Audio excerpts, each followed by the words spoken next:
Hello and welcome to the Thursday, May 21st, 2026 edition of the SANS Internet Storm Center's Stormcast. My name is Johannes Ulrich, recording today from Jacksonville, Florida. And this episode is brought to you by the SANS.edu Credit Certificate Program in Cyber Defense Operations. Well, today can't help it but to continue to talk about supply chain issues. And first one here is a breach of GitHub. I usually don't talk about breaches, as I mentioned before, but this has sort of an important impact to, of course, everybody using GitHub. And, well, that's pretty much everybody probably listening to this podcast. Even if you're not personally a user of GitHub, pretty much large percentage, I have no idea what percentage, but it's very large of open source software is maintained via GitHub. Now, while these, of course, are often public GitHub repositories, any modifications, of course, to these repositories would be devastating. At this point, there is no indication that anything other than GitHub's own internal repositories leaked. They're talking about something like 3,800 different repositories, which sounds about right, for a company the size of GitHub.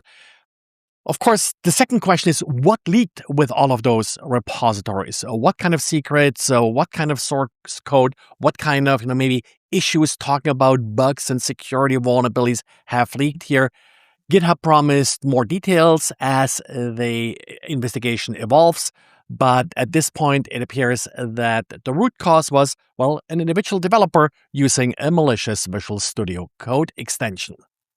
And Gnostic, a company that focuses on securing agentic AI, has open sourced their own database of VSX extensions, skills, and, well, also MCP.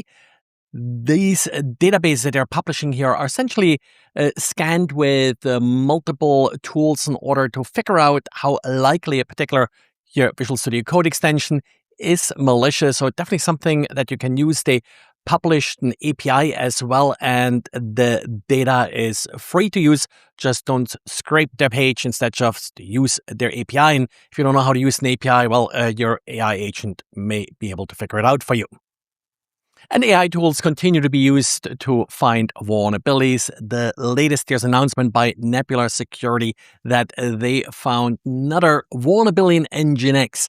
Now, this they call NGINX pool slip, and it's a remote code execution vulnerability. Apparently, it does work with ASLR enabled, and they're giving 30 days until they will release an exploit. No additional details at this point. There was also a second vulnerability that was announced by NGINX, or F5, the company behind NGINX. That one only affects very specific configurations with the JavaScript modules enabled. That, of course, significantly increases also the attack surface of NGINX. So keep NGINX updated. No word yet when exactly a patch will be released, but for the NGINX pool slip vulnerability, we shouldn't see an exploit, at least by Nebula, until 30 days after the patch is released.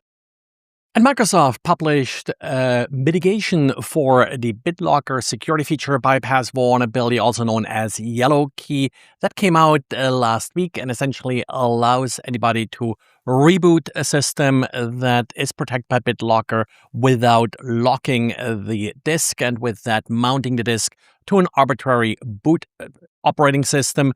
Now, this workaround, and that's what it really sort of is not all that trivial to implement, sort of reading the instructions. So you have to enter a PIN and then, on reboot in order to activate this workaround. It's easier to do if you're not yet encrypted. So definitely for new systems that you're configuring, this is definitely something that you probably should add sort of to your setup scripts until sort of the final fix is released. Well, hopefully with the next patch Tuesday. And SonicWall is warning that they're seeing exploitation of a vulnerability that they originally patched in January. But, many organizations haven't fully deployed the patch. The problem here is that it's not sufficient to just update the operating system, it's just to the firmware upgrade. Instead, you must also update the LDAP configuration. That's a little bit of more manual process. They're walking you through it in the advisory. So definitely double check that you applied this patch correctly. Well, and this is it for today. So thanks for listening. Thanks for liking. Thanks for recommending. Thanks for letting me know what content you liked or didn't like in any particular episode. And talk to you again tomorrow. Bye.